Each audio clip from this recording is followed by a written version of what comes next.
Good afternoon or good morning to everyone that's on the line. Thank you so much for joining us today.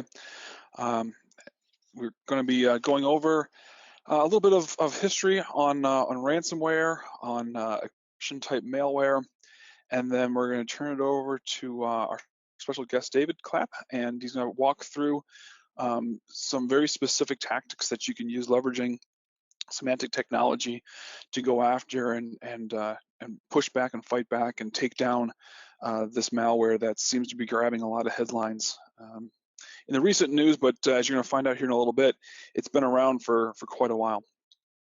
So a little bit of our agenda. I'm going to start off with a history of ransomware, history of extortionware.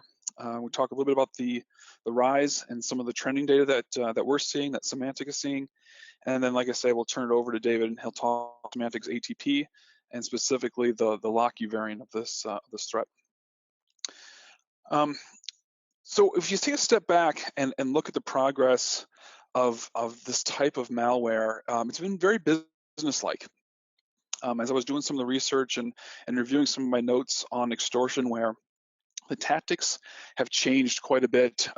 It goes back in history a little bit further than I was expecting. Early variants of this type of an attack go back to the early 2000s, and over the course of time, the delivery mechanism hasn't changed all that much, but the intent, the goal, and how persuasive the malware has gotten has changed. The tactics have changed from being pretty passive and hoping that the victim would pay the extortion, pretty passive in hoping that the victim even fell victim to it. Bought the claims, bought the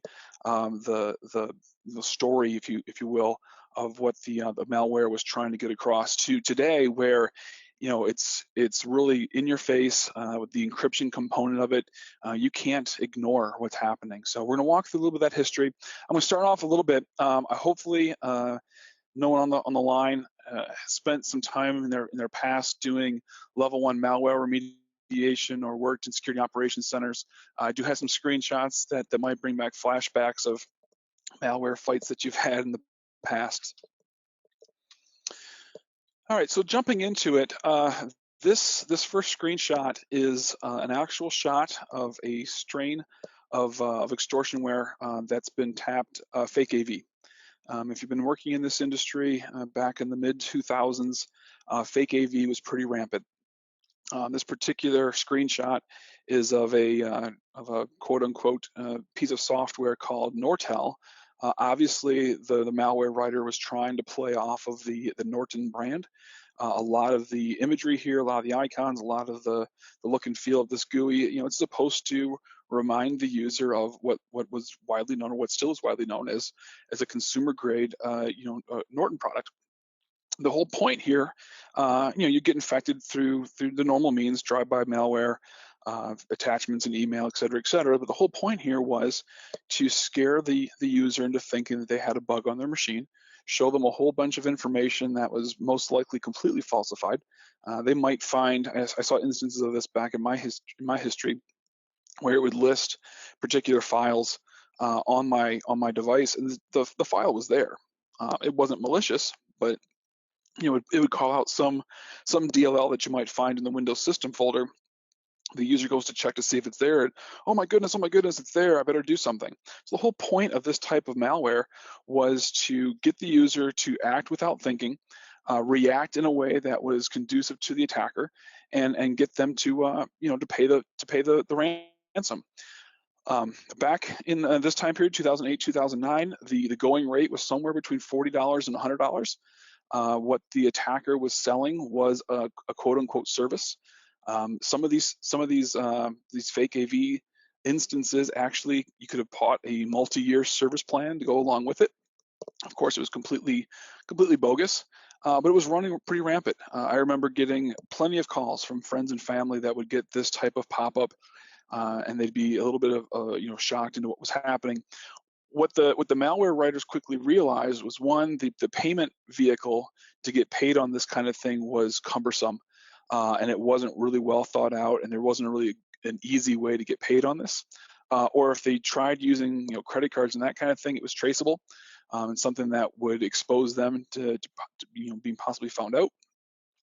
And then also, as people started getting smart to it, they would turn to their already existing, endpoint protection suite and double check. Is this really here? Let me run my tool that I trust and see if it's, if these bad things are really on here or not. Let me go out and pull a free download maybe and run an independent check to see if my machine really is infected. And what was quickly realized was you could easily uninstall the malware itself, and you really weren't out anything. There was more of a nuisance than anything else. So again, just to recap, 2008, 2009 was really when this kind of first came out. $40 to $100 was the price point, and it supposedly scanned the machine. Soon thereafter, the criminals set up the ante a little bit. When they knew that people were asking their friends and family, "Hey, is this thing real?" They decided to introduce a little bit of the the embarrassment angle, and so they started leveraging messaging, that kind of alluded to the user having something nefarious going on their device. Hey, we were monitoring your device and we caught you looking at explicit material, or we were monitoring your device and we noticed that you were doing illegal file sharing or music sharing. And this type of extortionware has been dubbed locker. So the device itself was locked. Maybe it was a screensaver. Maybe it was some other way of locking the user out of their device. But the files were all there. In the background, behind the scenes, all your information was still there. You just had to figure out a way of getting around the locking aspect of it. They were hoping that the imagery around the FBI or law enforcement, whatever it might be, might persuade you to respond in their favor. In this case, it was paying the extortion. A little bit more expensive, between $150 and $200 was kind of the going rate. This is 2011, 2012 timeframe. Again, the challenge remained that how to actually get paid was a problem. This particular variant that I'm showing here on the screen, you had to use MoneyPack or some other electronic cash voucher in order to actually get paid. So you'd go to a retailer, you'd buy these vouchers or buy these like gift cards, and then you had to somehow transfer that over to the criminal if you wanted to get paid. Also kind of gave you that red flag of why on earth would the FBI be using, MoneyPack vouchers I could buy at Walgreens. But it was a way for them to get paid. But like I said, behind the scenes, we quickly found out in the industry that your data was still there. If I could get access to the machine, either with a bootable, some sort of bootable drive, I could clean your system and get you back to working. Flash forward now to 2013 to present. This is an example of CryptoLocker. And whether you've dealt with it yourself or seen some of the stories or whatnot, this should be a fairly common screen to you. Causes quite a bit of fear and consternation when it pops up on your system for the first time. But really, the game certainly has been upped here. No longer do you have the ability to opt out or clean the system and get your files back. They're actually using encryption technology to take your access away. As it turns out, encrypting your files isn't something new to the 2013 timeframe. I've got a graph here coming up in a little bit that shows that there were earlier variants of encryption type malware dating back to the early 2000s. But the encryption algorithms weren't very sophisticated, or in other cases, the private key that was used to actually encrypt the files was stored within either the source code of the malware or stored someplace else on the device itself, and it was pretty easy for researchers to find and then decrypt the files.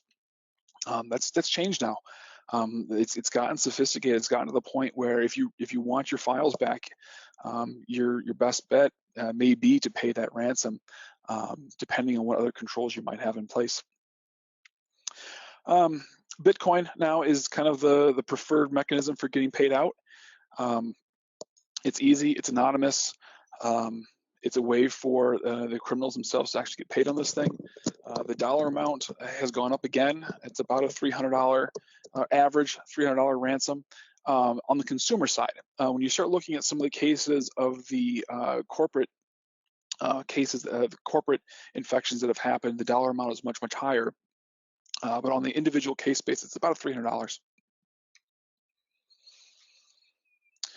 All right, so these couple of graphs come from a really well written and in-depth white paper that Symantec put out in August of 2015.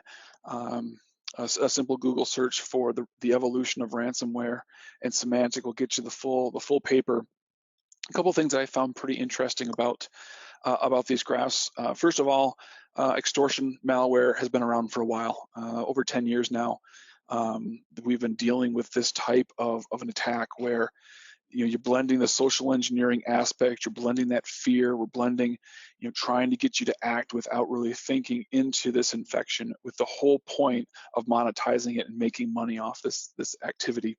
It's just the tactic and how nefarious and how, kind of in your face. That's really what's changed. I didn't talk much about misleading apps. That's the dark blue in that upper right-hand graph. Think of it very similar to the fake AV, but instead of being antivirus or anti-spam related, these were just other misleading applications that kind of told you that something was happening with your system, but weren't real. I wanted to jump right in with the fake AV because it was something that I remembered really well from my time earlier in my career. The bottom left-hand corner comes from the 2015 Internet Security Threat Report that's Symantec put out as well. So it's a little bit of a dated information. It has 2014 data related specifically to crypto ransomware, but even then it shows that really sharp increase starting in the late summer around cases of malware. I've seen some other threat reports that have come out so far with 2015 data. It's just a continuation of that same spike, that same increase. So clearly this is something that's on the rise. It's something that the criminals have found they can get paid on, and it's continuing to proliferate. My last slide before I turn it over to David, I really want to talk about what's changed. Why all of a sudden has this thing really taken off? Well, has something within the balance of power here shifted? And I don't have a lot of real in-depth conclusions I want to leave you with, but just some things to think about. Why has this taken off? Is it because the cost to protect the information versus the cost to resolve? Have we seen a kind of equilibrium or a shift here? Instead of, if you think about the case of the Hollywood Presbyterian Hospital, it was a couple $100s to get their data back. Was it in their best interest just to pay that ransom versus trying to invest in a much larger security infrastructure? And if that's the case, are we just encouraging this type of criminal activity? The second thing I want you to think about is, have we found kind of that floor or what the market price is for some of this data? I mentioned in each one of these earlier cases of extortion where how that price kind of increased. Right now we're looking at about a $300 ransom, $300 to $700 ransom for CryptoLocker or the crypto ransomware. When you really dig into some of these cases, though, the pricing is a little more dynamic. The criminal element knows who they're going after. They're targeting their victims, and in a commercial sense, they might be offering a higher ransom. And so I think they've kind of come to realize that we all have a cost that we are willing to pay to get our information back quickly, rather than spinning all the cycles to try to either remove the malware, break the encryption, restore from backup, or whatever it might be. And so we've kind of found this equilibrium of what we're willing to pay to make this thing go away. That kind of gets back to balancing what the impact of the organization is. In the case of Presbyterian, they were unable to do their primary function. They were unable to provide patient care. And so the pressure on the organization to pay the ransom to get back to working was much, much heavier. And so I think it would provide that impetus to pay them off, get back to normal, and then we'll worry about preventing this from happening in the first place. So all of this, just because the market price might be $300 today, past results certainly are not indicative of future performance. We could certainly see another shift as this type of malware gets more sophisticated, and as we, as defenders and blue teamers, change our tactics to prevent. You could expect to see the criminals to make another shift again. With that, I'm going to turn it over to David. David's going to walk us through some of those specific blue team activities and how we can prevent this type of malware from affecting us in the future. David? Hi, great.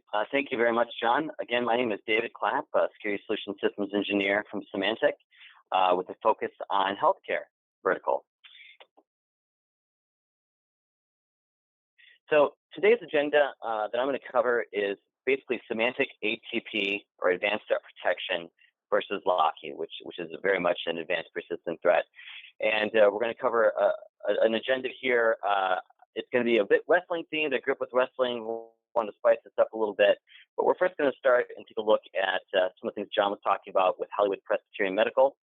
Then we're going to move down into an analysis of what Locky actually does. We'll do an overview of Symantec Advanced Threat Protection to fight against Locky. And then we'll do a couple rounds or reasons of ATP versus Locky and why Symantec's ATP actually wins out against Locky. And then we'll look a little bit at ATP architecture and then move forward. All right, so Hollywood Presbyterian Medical Center, they hit the news because, on February 5th, they noticed that all their computers were encrypted and they couldn't treat patients. And so that was a big problem. However, they ended up restoring service back on February 15th, but only after paying the hackers about $17,000. Originally, it was announced in the media it was like $3.4 million. That was not true, but still reputation damage is everything when the press gets a hold of something and they're not even accurate. But still, they paid, and it took 10 days to deliberate before they paid. So let's take a look at that. While they detected Locky had already done its business. It's already encrypted the files. It's already caused havoc and problems. On average, Fundamental Institute says it takes about 98 days on average to detect a piece of malware, either breaching or encrypting or causing damage or taking information. After detection, again, it took them 10 days to deal with it. And the way they dealt with it was they paid because they didn't have early detection of what was going on to protect against it. And they didn't have an ability really to remediate other than pay. So that tells us that there's gaps in the capabilities in those two areas. So how does Locky work? Let's take a look at that. So first, the user opens up an attachment containing a malicious macro. They're targeted by aggressive spam campaigns. Websites, legitimate websites, could have links to those in the email of those campaigns, and those legitimate websites might be compromised to do a vulnerability to give the person Locky, and also mimicking fake invoices, pay this bill now, and that kind of stuff. You'll see as Word doc attachments. So the user is ultimately duped into clicking on the attachment, which ends up being a malicious macro. The main Locky executable is downloaded and executed. It's actually called ladybug.exe in the case of Locky. And I use the ladybug, it just made sense to me. Files are encrypted using AES encryption, which is very tough encryption. And of course, they give it a cute little extension called .locky. And it looks for all these different file types, all the things, all our content types that we like to store data in. It's going after those because it knows those are where the goodies are, and it's going to lock those up so that we don't have access to them and demand money. If we're thinking of relying on shadow volume copies in Windows, has that capability to save various iterations. The ladybug.exe executes vssadmin.exe, which is a normal tool in Microsoft Windows, and it deletes all those backup shadow copies. So that won't be your life preserver either. And then, of course, once that's all done, the wallpapers change to let you know how to pay and what's happened to you. And at Symantec, we see that as trojan.cryptolocker.af and a couple different other code words we use across our detection technologies.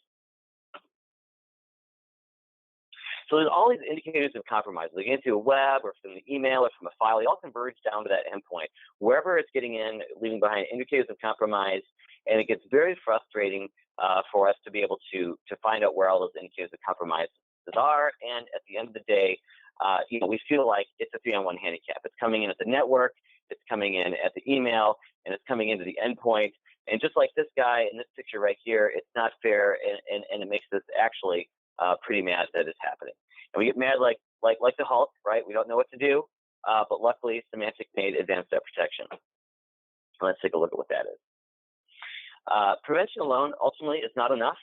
We need to identify, of course, where the important data is, but we need to stop incoming attacks. We still need to do that. That's still a good idea, but we need to detect. We need to find out incursions. Is there activity happening on the network? Is there activity happening in an email? Is there activity happening on the endpoint? And we need to be able to respond and contain and remediate any of those problem areas that we see, because together they could be an advanced persistent threat, like Locky, for example. And of course, we want to recover and restore operations and get back to our business, whether that's manufacturing or actually patient care itself. But detection, of course, has become very difficult. We have a lot of things coming in, a lot of different points, from the endpoints to the networks to the email. Known malware, we try to block it on the endpoint. We look for suspicious file behavior on the endpoint. We should be on our networks, known bad content detected, suspicious network behavior, and the email we're looking for attachments and URLs. It's very time consuming to go to different consoles and different tools and different teams to go and look at each of these three areas, which are a lot of times siloed in organizations, and definitely with their own special products to pull that all together. And so when it comes time to clean up, the analyst has to do a lot of manual things, work with a lot of consoles, do a lot of policy updates, a lot of security products to get a handle on the situation. It's just not efficient, because our time, our gap to when we detect and when we remediate is critical. It could mean all the files are locked up and encrypted, or they're not. Visibility to intelligence is also good. At Symantec, we have the Global Intelligence Network, and being able to look at three different areas: the endpoint, the email, and the network. We go beyond traditional intelligence. We're actually able to look at all network connections from every machine and make decisions about what's going to happen with those. We can look at a file hash and block it out of infected endpoints.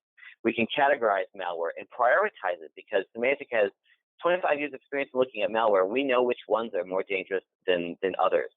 And so being able to prioritize where you need to put your efforts, particularly like making efforts on Locky a big priority. So when Symantec developed advanced threat protection, there's key things they want to do. They want to work across the endpoints, the networks, and email in a single console.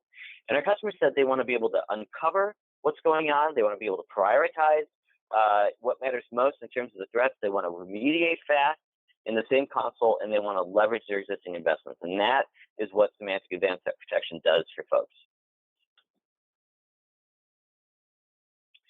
And let's talk a little bit about why Symantec ATP beats Locky. We call it the inside technology. At Symantec, it's the wisdom of crowds. It's a reputation-based system where if we detect a piece of malware on a device that's being executed or downloaded, we actually have this huge database in the cloud, tens of millions of end users submitting known good files and known bad files. And basically, we're actually able to make decisions on these types of malwares like Locky that they're not good because of the reputation and the prevalence of those files. If Symantec hasn't seen it in their cloud intelligence after the tens of millions of end users in all their files, and we haven't seen it very often, this file, it's probably not a good file. If it has been seen by fewer than 5 Symantec users, probably not a good file. If it actually has not been seen at all that much, and it's just brand new, it becomes very, very dangerous, because most of the files we use in our computers today are known good files, and let's be honest, we're not upgrading our programs every 5 seconds. So the current history and reputation of the file is critical to stopping Locky in its tracks, even if it's a 0-day, even if we haven't seen it before. And especially if we've seen strong evidence that it's an untrustworthy or a bad file indicated by some users. So using the wisdom of crowds, having this great cloud database to inform our products to make the right decisions and stop 0-day malware like Locky when it hit Presbyterian. And this technology, our inside technology, is actually, that capability is inside all the Symantec security solutions.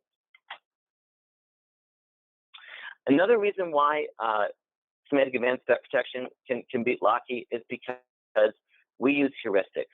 We have a deep, long understanding tradition of studying malware and knowing what good behaviors are against an operating system and what bad behaviors are against an operating system. And we call this suspicious.cloud.2. That's how we label it in our product. And this goes across a lot of our Symantec solutions, but especially in ATP.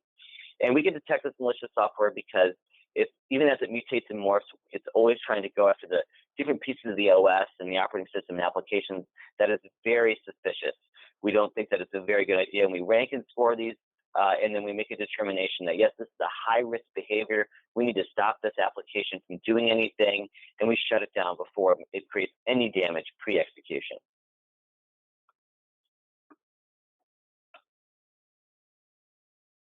Now, moving forward, we see number 3, advanced threat protection correlation and URL reputation.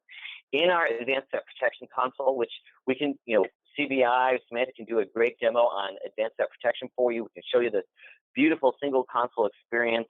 And in this console, we're going to be showing you that with advanced threat protection, we're rolling up security events, whether they happen on the endpoint, whether they happen on the network, in and out of your network to the internet, or they're happening via email through URLs and attachments. And we're able to correlate those little events into what we call a security incident, and we can work the incident at a macro level.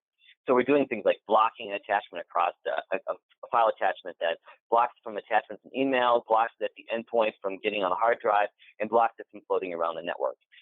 This is very, very important to be able to do this.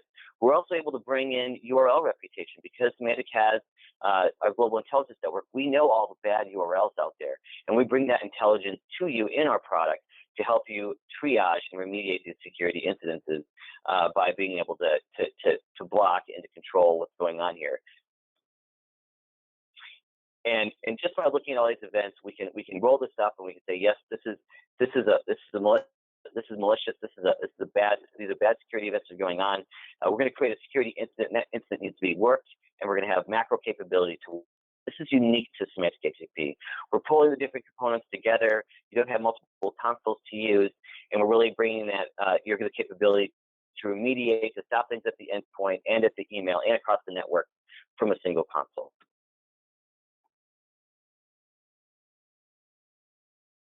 Let me just advance the slide here. And then number 4 reason, we couldn't do all this great stuff and all this intelligence and capability if we didn't do what we call malware sandboxing, or what we like to call detonation. We call it Cynic Detonation in the Symantec world. We have a cloud service where we detonate malware in a sandbox up in our cloud, not in your environment. And we do that on bare metal physical if it's trying to get tricky and detect it for a virtual machine, or we'll do it on virtual machine if the malware is not that advanced. But we do it on both. And we're able to see a lot of different things that are going on once we explode and detonate a piece of malware in our Cynic service, which is part of ATP. And we see things like the executable for Locky will mark a bunch of files hidden. It will hide a bunch of your files. It will upload PHP code. It will download additional malware packages. And we'll see it starts and creates brand new services that never existed before. And it will rank that behavior. We rank each and every single process execution that malware does. We can look at it, we rank it in terms of suspicious or informational or questionable. And we can go ahead and we can see things like deleting of registry keys and starting and stopping of services and creating brand new services, or even adjusting the autoexec.bat file. So we could think that that's not a good thing to do. In the case of Locky itself, we saw that there were 221 actions once we detonated that were performed by the Locky malware, which are all ranked and scored based on Symantek's 25 years of looking at malware and understanding how malware works. This is unique to ATP. And again, you could take an attachment. You can be able to go ahead and detonate email attachments. You can go ahead and detonate files that were found on a hard drive on an endpoint, or things that are trying to pass, upload or download through the network from the web to your endpoint. We can take those files, go detonate them, and then add that to the investigation of the security incident so that we're informed and we can make good decisions about whether this is a good file or this is a bad file, or whether we need to start working on this right away because it's doing a lot of bad things versus another piece of malware which might not be doing quite as bad, it's just annoying. So it allows us to prioritize in the ATP console with the extra intelligence information we get from basically detonating in a sandbox in our cloud service. All right, so next generation semantic, now I like to call it, our ATP leverages our semantic email and web security.cloud. And it's not the only thing to do with semantic. As we look at semantic, as it moves more and more to the cloud, because we don't want our customers to have to do the data analytics of protecting against security threats. We can do that for our customers. Our clouds are farms of computers. We'll do all the analytics. We'll tie in our advanced threat web protection, our email protection. We'll submit things to the cloud for detonation.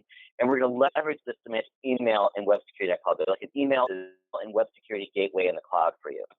And we have other products at Symantec, like our data loss prevention, which also uses semantic email.cloud and web.cloud to get in front of Office 365. Because a lot of people are going there, and they still want to get the great intelligence that we have and our capabilities to protect them from malware coming in through email or malware coming in through OneDrive.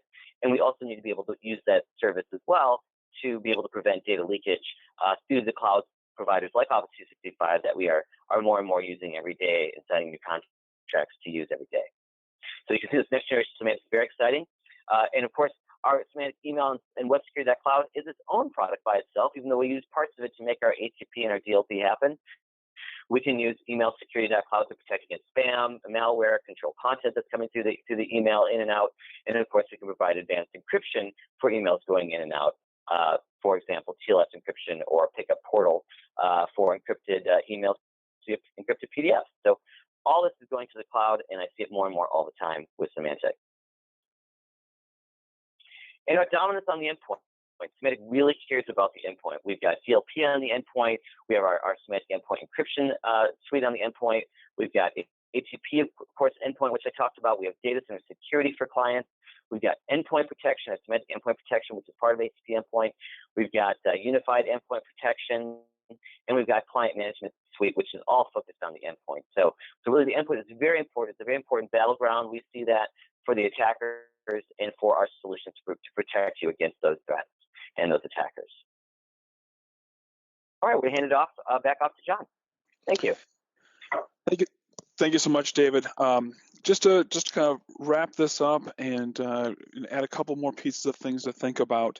Hopefully, you've all been able to see here that the landscape of this malware has and will continue to evolve over time. Extortion malware has that goal of getting you to act, getting you to feel some pain and act in a way that gets them paid.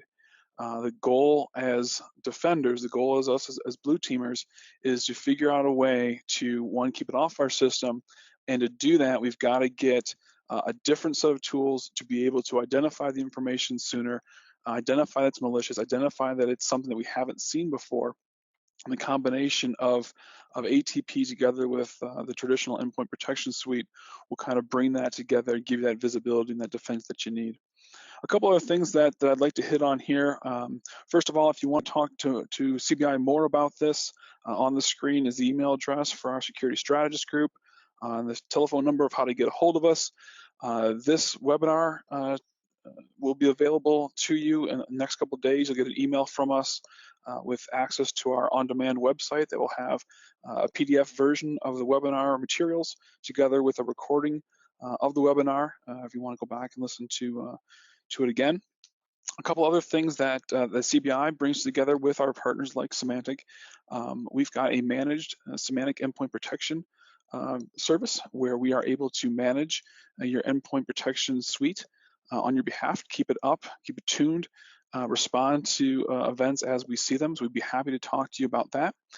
We've got endpoint health check services where we can make sure that the tools that you've already invested in are running at their optimum performance, that all the flags are set so that you're taking advantage of some of this reputation-based and heuristics-based detection capabilities within those suites. We'd love to talk to you about other controls that can help complement your defense in depth strategy. Backup and recovery, whether it's for malware like this or just a disaster in general, is an important conversation to have to make sure that it's being run and is tuned and is working optimally.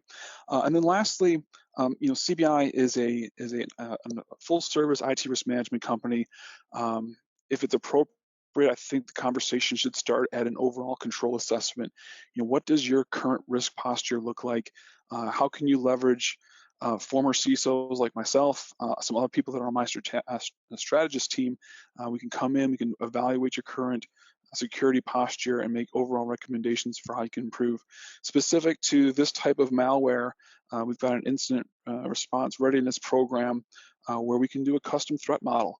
We can walk through the attack path of Locky or walk through the attack path of crypto malware in general, evaluate how it typically moves, kind of exactly what David showed there of how it moves through an environment, and then we layer in your controls, the ones that you already have in place. What do you have? Would you be able to detect it at this point within the life cycle of the malware? And then where can we plug in, the various solutions to improve your overall risk posture? So we'd be happy to talk to you about that kind of threat modeling or an overall incident response readiness kind of a program. Thank you very much, and have a great rest of the day.